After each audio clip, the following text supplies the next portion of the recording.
वाक़या हुआ 22 अप्रैल को। उसके बाद जो पाकिस्तान और भारत के दरमियान मिलिट्री कन्फ्रंटेशन हुई उसके बारे में हम सब जानते ही हैं।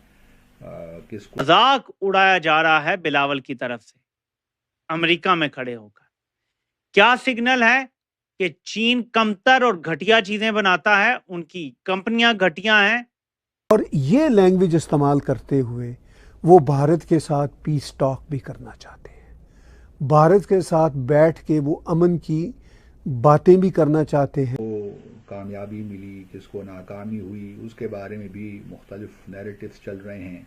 लेकिन दुनिया अब जानती ही है कि कौन कामयाब रहा। इवेंट में भी बरतते हैं, जहाँ कहीं जाते हैं बरतते हैं, और उसके बाद उनकी ख्वाहिश है कि भारत के साथ पीस टॉक हो और वो भारत के साथ मेज पे इसी तरह बैठे।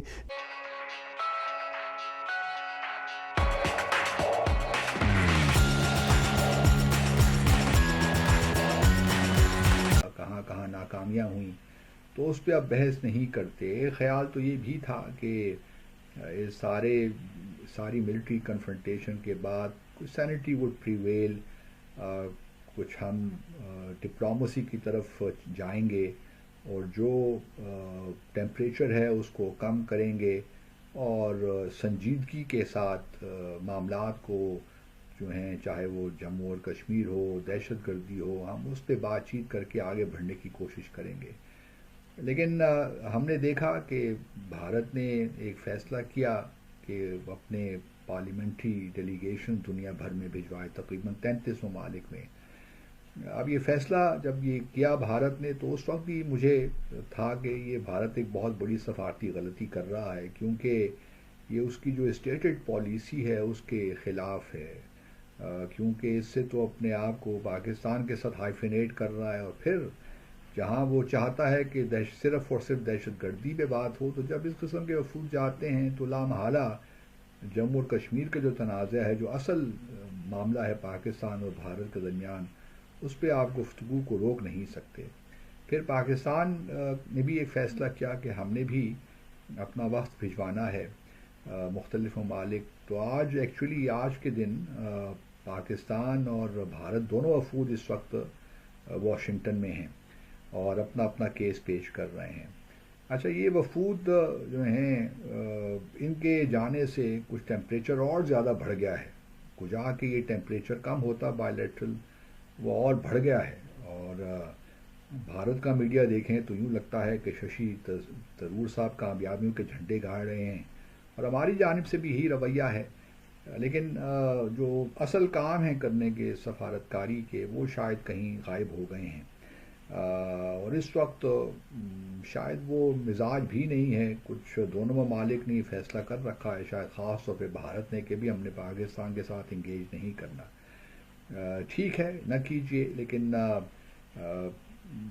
मेरे अपने ख्याल में जो इस टेम्परेचर को नीचे आना चाहिए और थोड़ा सा सफारत डिप्लोमेसी की तरफ थोड़ा सा रुझान करना चाहिए। जो मामलात हैं उसको किस तरह हल किया जाए, क्योंकि न ये पाकिस्तान के हक़ में और ना ही भारत के हक़ में है।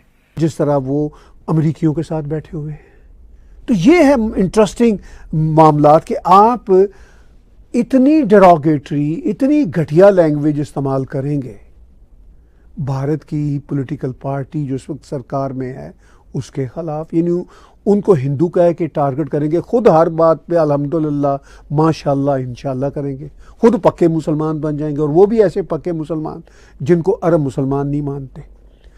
इस सारी सूरत हाल में फिर ये जो जर्नलिस्ट हैं इनको यूएनओ के कमरे में कन्फ्रंट भी करते हैं। इंडियन जर्नलिस्ट को मैंने नहीं देखा, लेकिन बहरहाल एक कर्जियस जर्नलिस्ट, रैशनल लॉजिकल जर्नलिस्ट ये पूछते हैं कि ये जो तुमने यूएनओ के कमरे में बैठ के ब्रीफिंग की थी, तुमने कहा था कि ये जो टेररिस्ट अटैक पहलगाम में हुआ था, भारत इसको पॉलिटिसाइज करते हुए, वेपनाइज करते हुए इंडिया में मुसलमानों के ख़िलाफ़ एक्शन लेना चाह रहे हैं।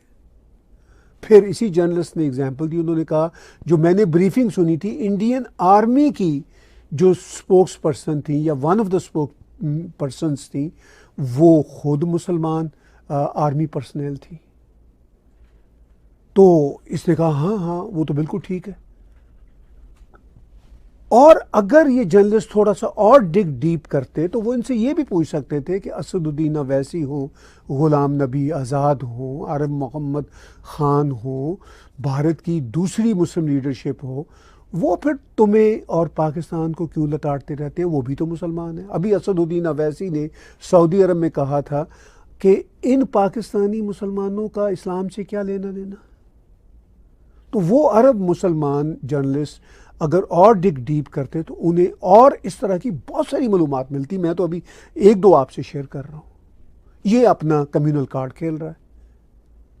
अब इस सारी सिचुएशन में अब बिलावल भुट्टो चाहता क्या है? बिलावल भुट्टो अमेरिका में बैठ के भारत को हिंदू देश करार देते हुए उनके खिलाफ इस्लामिक कार्ड खेलना चाह रहे हैं, और ये उनका पॉइंट ऑफ व्यू है जो मुख्तलिफ जगहों पे हमें सुनने के दौरान देखने को भी मिला और हम पर वाजे भी हुआ। नुकसान किया गया है, बेसिस पे नुकसान किया गया है रूस का, यानी बिलियंस ऑफ डॉलर्स का नुकसान हुआ है रूस का।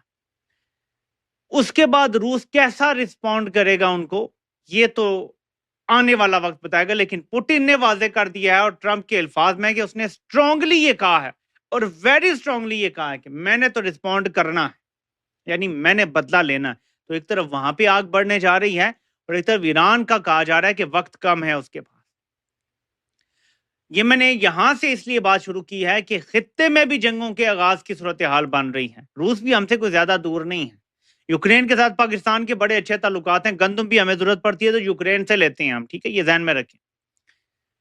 ईरान हमारा बिल्कुल पड़ोसी मुल्क है, वहां पे कुछ ऐसा होता है तो पाकिस्तान क्या करेगा, किस साइड पे खड़ा होगा? हम तो नहीं चुन सकते ईरान की साइड, हम तो नहीं खड़े होंगे, हम तो सीधा अमेरिका की गोद में बैठेंगे।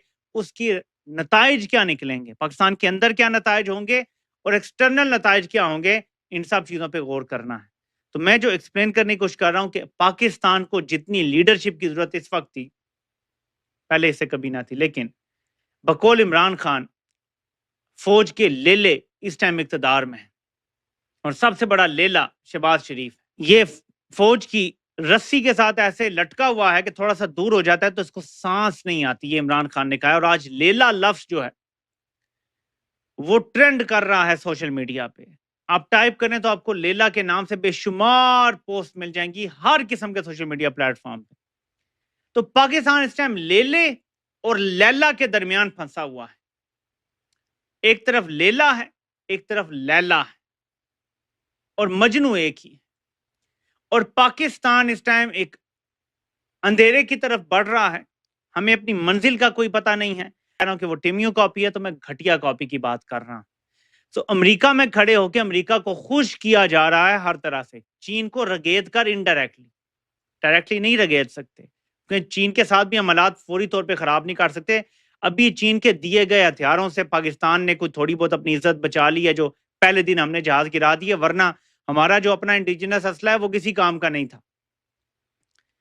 जो चीन के दिए गए हथियार और जहाज थे उन्होंने थोड़ी हमारी इज्जत रख ली है, तो हम चीन को फौरी तौर पे नाराज भी नहीं कर सकते। अमेरिकी असला लेने की औकात नहीं है, हमारे पास इतने डॉलर्स नहीं है।